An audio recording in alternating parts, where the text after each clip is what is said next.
नमस्कार, आप सभी का स्वागत है आपके अपने चैनल डीएलएड स्टडी कैपिटल पर। मैं सत्य मिश्रा फिर से आपके समक्ष उपस्थित हो गया हूं एक नए टॉपिक के साथ। ये उन प्रशिक्षु उन साथी के लिए है जो अभी थर्ड सेमेस्टर का एग्जाम सक्सेसफुली उन्होंने दे दिया है और फोर्थ सेमेस्टर की तैयारी में वो लगने वाले हैं। ठीक है, ये चैनल निरंतर प्रयास कर रहा है आपकी सहायता के लिए और हम प्रयासरत हैं कि आपको हर वो सुविधा हर वो जानकारी दी जाए जिसके आप हकदार हैं। ठीक है, तो सबसे पहले एक छोटा सा रिक्वेस्ट मैं करूंगा। आज का टॉपिक आप थंबनेल पे देख पाएंगे कि सबसे पहले teaching study capital, DElEd study capital, इन दोनों चैनल्स को आप सब्सक्राइब कर लीजिए फर्दर किसी भी प्रकार की अपडेट के लिए। अगर टेट सीटेट की इन्फॉर्मेशन आपको इस चैनल पे मिलेगी, डीएलएड से ओरिएंटेड सारी चीजें जो भी है, जो भी अपडेट्स आएंगे वो इस चैनल पे आपको मिलेंगी। ठीक है, तो दोनों चैनल्स को सब्सक्राइब कीजिए, बेल आइकन प्रेस कीजिए और दोस्तों में शेयर कीजिए। और इस वीडियो के डिस्क्रिप्शन बॉक्स में एक व्हाट्सएप चैनल का लिंक होगा, उसको जरूर ज्वाइन कीजिएगा। फर्दर जो भी अपडेट्स आएंगी जल्दी से आपको पाने के लिए वो डिस्क्रिप्शन बॉक्स से लिंक को टैप करके ज्वाइन कर लीजिए और अपने दोस्तों को भी शेयर कीजिए कि वो भी ज्वाइन करें उस व्हाट्सएप चैनल को। ठीक है, चलिए बढ़ते हैं आगे। आज हम फोर्थ सेमेस्टर का, ये वीडियो थोड़ा लंबा हो जाएगा, लेकिन अगर आप इस पूरे वीडियो को देखते हैं तो आप कहीं भी ऐसा नहीं आपके मन में संदेह होगा कि क्या हमें पढ़ना है, क्योंकि मैं केवल आपको विषय बताकर नहीं चला जाऊंगा कि कौन कौन से आपको विषय पढ़ने हैं। उनके अंदर आपको क्या पढ़ना है वो मैं आपको बताऊंगा, एक एक टॉपिक को बताऊंगा और कहाँ से प्रश्न बनते हैं वो भी मैं आपको बताऊंगा। इससे पहले मैंने सेकेंड सेमेस्टर के लिए भी दिया हुआ है, तो जो आपके जूनियर होंगे जो अभी सेकेंड सेमेस्टर की तैयारी में लगने वाले हैं उनको वो वीडियो आप प्रेफर कर सकते हैं। ठीक है, आज बढ़ते हैं फोर्थ सेमेस्टर वालों के लिए। सैद्धांतिक विषय जिसमें आपको पढ़ना होता है, ठीक है, सिद्धांतों को पढ़ना होता है, सारी चीजें आपको रिटर्न में देना होता है। प्रायोगिक विषय वो होता है जिसमें आपके प्रैक्टिकल वगैरह होता है। तो सैद्धांतिक विषय थियोरिटिकल एस्पेक्ट्स जो होते हैं वो मैं आज बात करूंगा, उस तरीके से कौन कौन से आपके सब्जेक्ट्स को आपको पढ़ना होता है। ठीक है, तो सबसे पहले अगर बात करें, सबसे पहला आपका जो होता है आरंभिक स्तर पर भाषा एवं गणित के पठन लेखन तथा संख्या पूर्व संबोधन क्षमताओं का विकास। जैसे आप मतलब आरंभिक स्तर का मतलब 1 से 5 तक में क्या क्या चीजें आपको पढ़ाना चाहिए उसका ज्ञान आपको होना चाहिए। भाषा में आपको क्या पढ़ाना है, गणित के पठन में क्या, लेखन में क्या त्रुटि, क्या कैसे समस्याओं को आप ठीक कर सकते हैं। ठीक है, इसमें कौन कौन से टॉपिक्स आपको कवर करने हैं, तो पठन एवं लेखन का अर्थ एवं महत्व, ठीक है, उद्देश्य, उपयोगिता, वर्ण शब्द वाक्य, ध्वनि का अध्ययन, स्वरों तथा व्यंजनों तथा व्यंजन समूहों को सुनकर समझना, ठीक है, दिए गए निर्देश संदेश, सुनाए गए वर्णन, कविता कहानी, लोक गीतों आदि निहित भावों तथा विचारों को सुनकर समझना। अब ये सारी चीजें आपकी मतलब अब आप जितना आपको पढ़ना था वो पढ़ लिए हो। ठीक है, अब आपको पढ़ाना सीखना है कि कैसे क्या क्या चीजें हम सिखाते हैं और इसका क्या क्या महत्व होता है। ठीक, आगे बात करते हैं हिंदी या अंग्रेजी की सभी ध्वनियों, स्वरों, व्यंजनों का शुद्ध उच्चारण। ये सबसे जरूरी है आजकल के जमाने में, क्योंकि हिंदी वाले बच्चे अंग्रेजी नहीं पढ़ पाते हैं, अंग्रेजी मीडियम वाले हिंदी नहीं पढ़ पाते हैं। तो ये दोनों भाषाओं का ज्ञान आपको कैसे कराना है बच्चों को, ये आपको सीखना होगा। लिपि की सभी ध्वनियों के लिपि संकेतों को पहचानकर शुद्ध रूप में पढ़ना। ठीक है, पूर्ण विराम, अर्धविराम, प्रश्नवाचक तथा विस्मय सूचक चिन्हों को पहचानने हेतु विषय वस्तु को अर्थ ग्रहण करते हुए पढ़ाना। ठीक है, अब बताइए इसमें आपके उनकी बात हो रही है जो आपके विस्मयादि बोधक होता है, क्या होता है, क्यों यूज करते हैं, विराम चिन्ह के बारे में आपको पढ़ना है। विलोम, समानार्थी, तुकांत, अतुकांत तथा समान ध्वनियों वाले शब्दों को पहचान कर एवं पढ़ना एवं लिखना। ठीक है, पहचानना एवं पढ़ना, माफ कीजिएगा। लिपि संकेतों, स्वर, व्यंजन, मात्राएं, संयुक्त वर्णों को सुडौल तथा आकर्षक रूप में लिखना। जैसे आप देखते हो कि कोई कोई बच्चा दोनों जैसे हिंदी और अंग्रेजी दोनों अच्छा लिखता है। कुछ बच्चे क्या है, हिंदी लिखेंगे अंग्रेजी नहीं लिख पाएंगे, कुछ अंग्रेजी लिखेंगे हिंदी नहीं लिख पाएंगे, कुछ दोनों नहीं लिख पाते हैं। तो उसका आपको कैसे उनको टिप्स वगैरह बताना है, कैसे अपना अनुभव शेयर करना है। आपका खुद का भी जो राइटिंग है वो अच्छा होना चाहिए, लेखन अच्छा होना चाहिए, ताकि आप बच्चों को बता पाए कि कैसे इसको हम सुधार सकते हैं। ठीक, अनुनासिक ध्वनियों के लिपि संकेतों को शुद्धता के साथ लिखना। ठीक, संख्या पूर्व तैयारी एवं संबोध। अब मान लीजिए संख्या से पूर्व आपको कैसे बच्चों को तैयार करना है, वो सारी चीजें 1 से 9 तक की संख्याओं को वस्तु चित्रों की सहायता से गिनना, पढ़ना, लिखना। संख्याओं को क्रमबद्ध करना, जैसे मान लीजिए कोई 7 8 3 5 8 कर दिया, बताइए उसमें कैसे हम बड़े से छोटा असेंडिंग सॉरी डिसेंडिंग, और छोटे से बड़ा असेंडिंग, आरोही आरोही कर सकते हैं, ठीक है। तो उसमें आपको ये सिखाना होगा बच्चों को कि आरोही क्या होता है, अवरोही क्या होता है, दोनों में क्या अंतर होता है, दोनों में पहले किसको लेते हैं नंबर, कौन सा छोटा लेते हैं, कौन सा बड़ा, वो सारी चीजें आपको बहुत अच्छे से समझाना होगा। क्योंकि अभी आप वर्तमान में अगर आप टीचर बनते हैं तो एक वेल एजुकेटेड टीचर और सारी टेक्नोलॉजी से आप परिचित रहेंगे, तो उस हिसाब से अपने बच्चों को ज्ञान कराएंगे ताकि भविष्य में उन्हें किसी भी प्रकार की समस्या ना हो, ठीक है। तो गणितीय संक्रियाएं मतलब जोड़ना, घटाना, गुणा, भाग, ये गणितीय संक्रियाएं होती हैं, ठीक है। इकाई, दहाई तथा सैकड़े का ज्ञान। अब बढ़ते हैं आगे। एक आपका जो है सक्सेसफुली आपने एक जो है विषय को पढ़ लिया, उसका पाठ्यक्रम पढ़ लिया है, ठीक है, ज्ञान हो गया आपको। अब शैक्षिक प्रबंधन, ये आपका जो होता है ना, जैसे आप प्रमोट होते हो, बड़े पोस्ट पे जाते हो, टीचर बने, फिर स्कूल के हेड बन गए, उसमें तो उसमें आप किस किस चीजों को कैसे मैनेज करेंगे, उसके लिए दूसरा प्रश्न पत्र आपका होता है शैक्षिक प्रबंधन एवं प्रशासन, ठीक है। इसमें क्या क्या है, संस्थागत नियोजन एवं प्रबंधन का अर्थ आवश्यकता एवं महत्व, ठीक है, आवश्यकता एवं महत्व। विद्यालय प्रबंधन का अर्थ आवश्यकता एवं महत्व, ठीक है। मैनेजमेंट का क्या रोल होता है ये आपको पढ़ना है। विद्यालय प्रबंधन का क्षेत्र कौन कौन सा होता है, भौतिक संसाधनों का प्रबंधन, ठीक है, जिसमें विद्यालय भवन, फर्नीचर, शैक्षिक उपकरण, साज सज्जा उपकरण, पेयजल, शौचालय, ये भौतिक संसाधनों का आपका प्रबंधन होता है, ठीक है। उसमें ये शिक्षक, बच्चे, समुदाय, ठीक है, शिक्षा समिति, एक टाइपिंग मिस्टेक है, क्षमा चाहते हैं इसके लिए, विद्यालय प्रबंधन समिति, ठीक है, शिक्षक अभिभावक संघ, मातृ शिक्षक, महिला प्रेरक दल। ये देखिए समुदाय का मतलब होता है, इसमें इतनी चीजें आती हैं, ग्राम शिक्षा समिति आता है, विद्यालय प्रबंधन समिति आता है, शिक्षा अभिभावक संघ आता है, मातृ शिक्षक संघ और महिला प्रेरक दल, ये सारे समुदाय के अंतर्गत आते हैं, ठीक है। वित्तीय प्रबंधन आपका कैसा होना चाहिए, विद्यालय के अनुदान जैसे, ठीक है, टीएलएम ग्रांट, मतलब टीचिंग लर्निंग मटेरियल की बात हो रही है यहाँ पर। विद्यालय को समुदाय से प्राप्त धन, विद्यालय की संपत्ति से अर्जित धन, ग्राम पंचायत निधि से, जनप्रतिनिधियों से प्राप्त अनुदान, इसको कैसे आपको मैनेज करना है, कैसे खर्च करना है, ठीक है, उसके बारे में आपको समझना है कि किस किस तरीके से जो चीजें आती हैं उसको कहाँ आय जो आया है उसको व्यय कैसे करना है, एक्सपेंडिचर आपका कैसा होना चाहिए, सब कुछ आपको इसमें पढ़ना है। शैक्षिक प्रबंधन, हमने बात अभी तक वित्तीय प्रबंधन की बात की, भौतिक प्रबंधन की बात की, अब शैक्षिक प्रबंधन में कक्षा कक्ष प्रबंधन, ठीक है, शिक्षण अधिगम सामग्री प्रबंधन, जो ऊपर लर्निंग कॉर्नर एंड पुस्तकालय, जो लाइब्रेरी के नाम से हम जानते हैं जिसको, पाठ्य पुस्तकें, कार्य पुस्तिकाएं, ठीक है, और संदर्शिकाएं, ठीक है, संदर्शिकाएं, शब्दकोश का प्रयोग एवं समय प्रबंधन, समय सारणी का निर्माण व प्रयोग। अब जैसे आजकल के जमाने में सबसे बड़ा जो मैनेजमेंट होना चाहिए स्कूल में, समय प्रबंधन का होना चाहिए, किस तरीके से बच्चों को हम एक्स्ट्रा एक्टिविटीज भी सिखाएं, ठीक है, ऐसा नहीं कि केवल पढ़ाते जा रहे हैं, और आपके स्कूल का दिनचर्या कैसा है, उसमें आप क्या क्या चीजें एक्स्ट्रा करा लेते हैं बच्चों को, वो बहुत जरूरी काम है। 1 या 2 अध्यापकों वाले विद्यालय हेतु समय सारणी, ठीक है, 3 या 4 अध्यापकों वाले विद्यालय हेतु समय सारणी, 5 अध्यापक वाले विद्यालय हेतु समय सारणी। पाठ्य सहगामी क्रियाकलापों का प्रबंधन, जैसे मैं अब बताना, एक्स्ट्रा एक्टिविटीज में खेल कूद, शैक्षिक कार्यक्रम, वाद विवाद, ठीक है, निबंध आदि, सांस्कृतिक कार्यक्रम, राष्ट्रीय पर्व, शैक्षिक भ्रमण, बागवानी, सत्रांत समारोह, ठीक है, एनुअल फंक्शन भी हम लोग बोलते हैं हर साल, जो वार्षिक उत्सव के नाम से हम जानते हैं।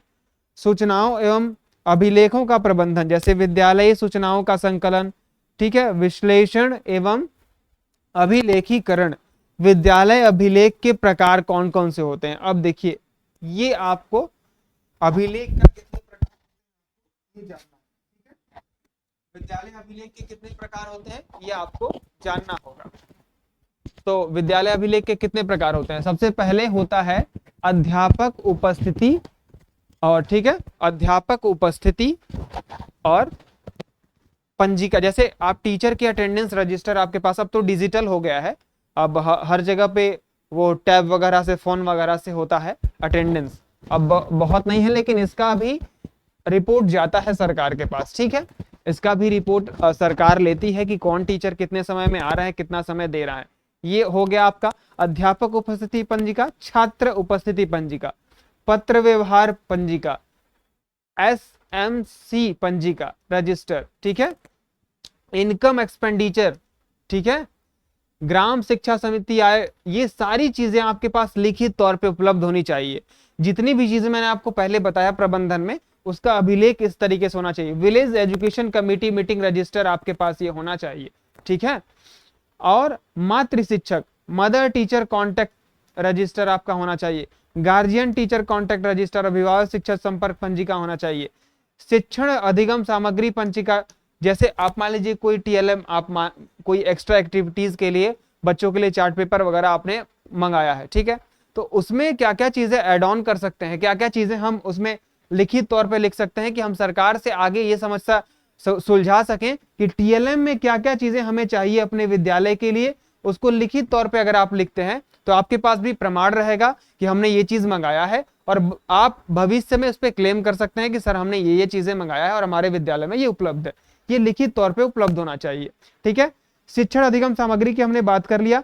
और स्टॉक पंजिका, जैसे आपके विद्यालय में कुछ चीजें आती हैं, मान लीजिए कोई वितरण के लिए बुक ही आया, तो उसकी भी एक आपके पास सूची होनी चाहिए, स्टॉक पंजिका जिसको बोलते हैं, stock register, free book distribution register, ठीक है। निःशुल्क गणवेश, जैसे यूनिफॉर्म गणवेश आप समझ नहीं पा रहे होंगे, आपको बोलते हैं जैसे क्या होता है, यूनिफॉर्म को बोलते हैं, ठीक है, उसका भी आपके पास लिखित तौर पे रजिस्टर होना चाहिए। बाल गणना परिवार, ये देखो आप ध्यान से इसको सुनो, आपको लगेगा कि क्या ही इतना हमको पढ़ना है, लेकिन इतने प्रकार के अभिलेख होते हैं, आपसे इस पे प्रश्न भी बनेंगे। बालकों के जन्मदिन की पंजिका, ये सब तो कोई करता नहीं है, लेकिन होना चाहिए। मैं आपको वो चीज बता रहा हूं जो कंपलसरी होना चाहिए, ठीक है। और आप अगर बनोगे टीचर तो ये सारी चीजें फॉलो करना, क्योंकि आप ये पढ़ के जा रहे हो, ऐसे ही नहीं चले गए हो कि टीचर की कुर्सी पे हमको कोई जाकर जबरदस्ती बैठा दिया गया। आपको ये चीजें इसलिए पढ़ाई जा रही हैं कि आप जाकर इसको अप्लाई कर सके अपने विद्यालय में। स्वास्थ्य परीक्षण, जैसे कोई हेल्थ चेकअप फ्री का आप करा रहे हो तो उसका भी पंजिका होना चाहिए, ठीक है। ये अभिलेख के मतलब प्रकार है। छात्रवृत्ति वितरण पंजिका, ठीक है। अनुश्रवण निरीक्षण पंजिका, जैसे मॉनिटरिंग, ठीक है, इंस्पेक्शन, जैसे कोई आया आपके विद्यालय में निरीक्षण करने के लिए, वो सारी चीजें आपके लिखित तौर पे उपलब्ध होनी चाहिए, कौन आया, किस पर्पस से आया। MDM कन्वर्जन कॉस्ट एवं खाद्य, ठीक है, इसका रजिस्टर होना चाहिए। कोटेशन का रख रखाव, टेंडर प्रक्रिया, आवागमन, जो आपके आ रहे हैं लोग जा रहे हैं, आदेश पंजिका, MDN वितरण डिस्ट्रीब्यूशन का, ठीक है। अब इतनी प्रकार के अभिलेख के प्रकार थे आपके, ज्यादातर आपको अभिलेख के प्रकार और चीजों का मैनेजमेंट सीखना है दूसरे पेपर में। पहले पेपर में आपको ये सिखाना है बच्चों को कि कैसे हम उनको ध्वनियों, व्यंजन और स्वर का ज्ञात कराएंगे, और गणित की संख्याओं में हम कैसे उनको सारी चीजें बेसिक से बताएंगे। अब आपका तीसरा पेपर जो आप पढ़ते आ रहे हो वो विज्ञान है, ठीक है। विज्ञान में जैव विकास, पारिस्थितिकीय तंत्र एवं उसके घटक पढ़ना है, जैविक व अजैविक घटक, ठीक है। खाद्य श्रृंखला, खाद्य जाल, ठीक है, और पारिस्थितिकीय पिरामिड, ठीक है। खनिज एवं धातु, अयस्क धातु का निष्कर्षण धातु तथा अधातु में अंतर, आवर्त सारणी की सामान्य जानकारी, विद्युत ऋणात्मकता, ये ठीक है, आवेश के प्रकार, ठीक है, ये सारी चीजें आपको पढ़ना है। विद्युत धारा व इसके उपयोग, चुंबकत्व, चुंबकत्व के गुण, उपयोग, पृथ्वी का चुंबकीय व्यवहार, विद्युत चुंबक, ये सब की पढ़ना। अभी आप नए नए टॉपिक हर सेमेस्टर में पढ़ रहे हैं, तो इसमें भी नए टॉपिक ही पढ़ना है। रक्त की संरचना, रक्त वर्ग, रक्त बैंक, रक्त के आदान प्रदान में सावधानियां, रक्त पीड़ित सामान्य रोगों की जानकारियां, एड्स व हेपेटाइटिस बी, सामान्य जानकारी, कारण, लक्षण, बचाव की, ठीक है, ये सामान्य चीजें आपको पढ़ना है, उसको अवगत कराना। इसके लिए आपको लोगों को जागरूक करना। सुरक्षा एवं प्राथमिक उपचार, ये आपका तीसरा भी खत्म हो गया। आपका चौथा नंबर का आ गया गणित, जो आप पढ़ते आ रहे हो। इसमें करणी, करणीगत राशि, ठीक है, करणी चिन्ह तथा करणी का घातांक, वर्ग, वर्गमूल, घन, घनमूल की अवधारणा, किसी संख्या का वर्गमूल तथा दशमलव संख्या का वर्गमूल ज्ञात करना, पूर्ण घन संख्याओं तथा पूर्ण घन दशमलव संख्याओं का घनमूल, ठीक है। किसी सिक्के के उछालने पर चित्त या पट के ऊपर, ये प्रोबेबिलिटी हल्का सा आपको पढ़ना है। संभावना का संबोध, अब आपसे एक रिक्वेस्ट है कि अभी तक आप इस वीडियो को देख रहे हैं तो आशा करते हैं कि इस चैनल पे आप भरोसा करते होंगे, तो इन दोनों चैनल्स को सब्सक्राइब कर लीजिए, teaching study capital and DElEd study capital, और दोस्तों में भी शेयर कीजिए। इसके डिस्क्रिप्शन बॉक्स में आपको एक व्हाट्सएप चैनल का लिंक होगा, उसको जरूर ज्वाइन कीजिएगा फर्दर ऑथेंटिक अपडेट्स के लिए, ठीक है। सही समय पर सही जानकारी के लिए आपको वो करना होगा। व्हाट्सएप चैनल का लिंक दिया गया है, उसको जरूर आप ज्वाइन कीजिएगा, और ये दोनों चैनल को दबा करके घंटी वाला जो है, ये टन वाली घंटी जो है आप जरूर दबा दीजिएगा, ठीक है। बढ़ते हैं अपने क्रम में। किसी पासे को उछालने पर किसी एक फलक के ऊपर आने की संभावना से तात्पर्य है प्रोबेबिलिटी, ठीक है, प्रायिकता से ये है। 2 या 3 सिक्कों को एक साथ फेंकने का प्रयोग, 2 पासों को एक साथ फेंकने का प्रयोग, संभावनाओं का दैनिक जीवन से संबंध क्या क्या होता है, अवर्गीकृत आंकड़ों की माध्यिका एवं बहुलक की गणना, त्रिकोणमिति, ये नया आपका जुड़ गया है, ठीक है। जुड़े तो बहुत सारे हैं लेकिन ये एकदम बिल्कुल भी नया है। ट्रिग्नोमेट्री, अनुपातों की अवधारणा, 0 डिग्री, 30 डिग्री, 45, 60 तथा 90 के कोणों के त्रिकोणमिति अनुपात ज्ञात करना, लंब वृत्तीय बेलन तथा लंब वृत्तीय शंकु की अवधारणा तथा इनका आयतन एवं संपूर्ण पृष्ठ, वर्ग समीकरण, ठीक है, ठीक है, और के रूप में ये जैसे मान लीजिए ये एक समीकरण दिया गया है, ठीक है, इसको आपको इसके रूप में हल करके एक ax square bx plus c equal to 0 का हल गुणनखंड विधि से कैसे करना है, ये सारी आपको जानकारी सीखनी है। दो अज्ञात राशि वाले रेखीय समीकरण, युगपद समीकरण, समलंब का क्षेत्रफल, वृत्त की परिधि एवं व्यास में संबंध, वृत्त का क्षेत्रफल, चतुर्भुज का अर्थ, इसके विकर्ण, संलग्न भुजाएं, सम्मुख तथा बाह्य कोणों का बोध, चतुर्भुज के प्रकार, वर्ग, आयत, समचतुर्भुज, समानांतर चतुर्भुज, समलंब, इनके प्रगुणों का प्रायोगिक सत्यापन, चक्रीय चतुर्भुज तथा चक्रीय बिंदु की अवधारणा आपको इसमें पढ़ना है, ठीक है। आते हैं आपका 5वां नंबर का, जो सामाजिक विषय आप पढ़ते आ रहे हो, 1857 का प्रथम स्वाधीनता संग्राम तथा स्वतंत्रता प्राप्ति हेतु प्रयास, ठीक है। धार्मिक तथा समाज सुधार आंदोलन, ब्रह्म समाज, प्रार्थना समाज, Arya Samaj, Ramakrishna mission, theosophical society, मुस्लिम धार्मिक आंदोलन, सर सैयद अहमद खां के बारे में आपको पढ़ना है। जितने आंदोलन और 1857 की आपकी क्रांति के बारे में आपको पढ़ना है। भारत का राष्ट्रीय आंदोलन, इंडियन नेशनल कांग्रेस INC, जन्म बंग भंग आंदोलन जो था, रोलेट एक्ट क्या था, ठीक है, जलियांवाला बाग हत्याकांड, खिलाफत आंदोलन, असहयोग आंदोलन, चौरी चौरा हत्याकांड, ठीक है, काकोरी कांड, स्वराज्य दल, Simon commission, Bardoli Satyagraha, Nehru report, पूर्ण स्वतंत्रता की मांग, जिन्ना की 14 शर्तें, सविनय अवज्ञा आंदोलन, प्रथम गोलमेज सम्मेलन, गांधी इरविन समझौता, द्वितीय गोलमेज सम्मेलन, पूना पैक्ट, भारत छोड़ो आंदोलन, स्वतंत्रता की प्राप्ति, ठीक है। ये हिस्ट्री का भी पार्ट आपको ये पढ़ना है। भारतीय राष्ट्रीय आंदोलन के प्रमुख उदार एवं उग्र राष्ट्रवादी नेताओं का, नरम दल और गरम दल के बारे में आपने पढ़ा होगा, उसी की बात कर रहे हैं, उदार एवं उग्र राष्ट्रवादी नेताओं का योगदान, महात्मा गांधी, जवाहरलाल नेहरू, गोपाल कृष्ण गोखले, दाराभाई नौरोजी, सुभाष चंद्र बोस, लोकमान्य बाल गंगाधर तिलक, लाला लाजपत राय, इनके बारे में आपको पढ़ना है, ठीक है। अब आते हैं ज्योग्राफिकल कंडीशन में क्या क्या आपको पढ़ना है। जलवायु एवं मौसम में अंतर एवं जलवायु के प्रभावित करने वाले तत्व, भारत के प्राकृतिक प्रदेश बनावट, जनजीवन, कृषि, उद्योग धंधे, प्रमुख राज्य व नगर, उत्तर प्रदेश के प्राकृतिक प्रदेश विस्तार, प्रमुख नगर, जनजीवन, उत्तर प्रदेश की अनुसूचित जातियां एवं जनजातियां, उत्तर प्रदेश की खनिज संपदा, शक्ति के साधन, कृषि और सिंचाई, उत्तर प्रदेश के प्रमुख आयात निर्यात एवं उसका हमारी अर्थव्यवस्था पर प्रभाव, उत्तर प्रदेश की सांस्कृतिक विरासत, पुरातात्विक विरासत, कलाएं, मेले, त्योहार, तीर्थ स्थान, विरासत का संरक्षण, पर्यावरण, प्रदूषण, अर्थ प्रकार एवं रोकथाम, संयुक्त राष्ट्र संघ गठन, अंग और कार्य, ठीक है, ये आपको पढ़ना है। अब आ जाते हैं सिविक्स के बारे में। जनगणना, नागरिक सुरक्षा, सरकार के विभिन्न जनहित, भारत प्रदेश सरकार द्वारा वर्तमान में चलाई जा रही स्वरोजगार योजनाएं, गैर सरकारी ठीक है, नॉन गवर्नमेंटल ऑर्गेनाइजेशन, गैर सरकारी जिसको NGO कहते हैं, विविधता में एकता, राष्ट्रीय एकता के प्रतीक, आतंकवाद, सांप्रदायिकता तथा जातिवाद, अनुसूचित जाति एवं जनजातियों के संरक्षण हेतु संवैधानिक प्रावधान, भारत के शांति प्रयास, गुट निरपेक्षता की नीति, पंचशील के सिद्धांत, संयुक्त राष्ट्र संघ के माध्यम से भारत के शांति के प्रयास, भारतीय राष्ट्रीयता अर्थव्यवस्था के समक्ष प्रमुख चुनौतियां, ये आपको पढ़ना है। गरीबी, जनसंख्या वृद्धि, जनसंख्या का घनत्व, माल्थस का जनसंख्या सिद्धांत, ठीक है, जनसंख्या वृद्धि, आर्थिक विकास एवं भारत में जननी की प्रवृत्तियां, जन्म एवं मृत्यु दर, लिंग अनुपात, भारत की राष्ट्रीय जनसंख्या नीति, भारत में गरीबी के कारण, भारत में गरीबी रेखा, गरीबी उन्मूलन कार्यक्रम, बेरोजगारी प्रकार, बेरोजगारी उन्मूलन पर वर्तमान में सरकार द्वारा संचालित योजनाएं, साक्षरता दर, ये आपको पढ़ना है।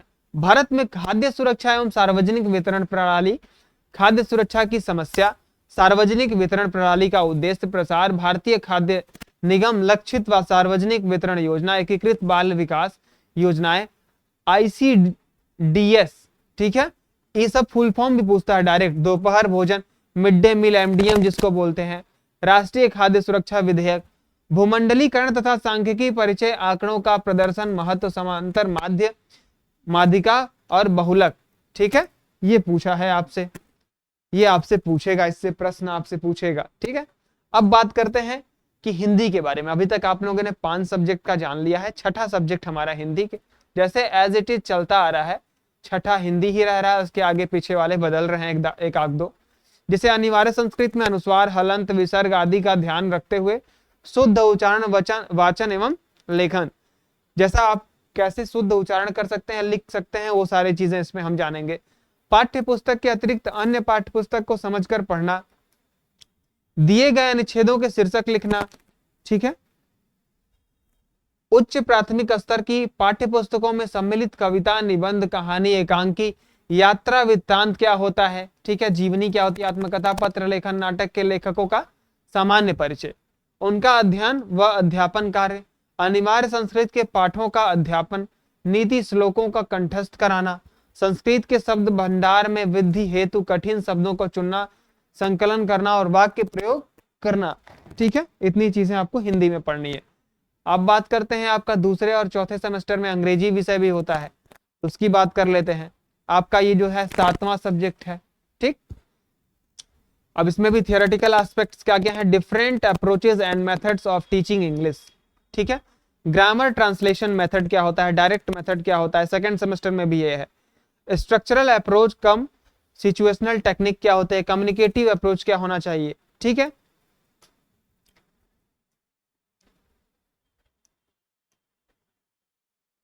Listening and comprehensive public announcement, TV news वगैरह क्या होता है, ठीक, इसकी हम बात करेंगे।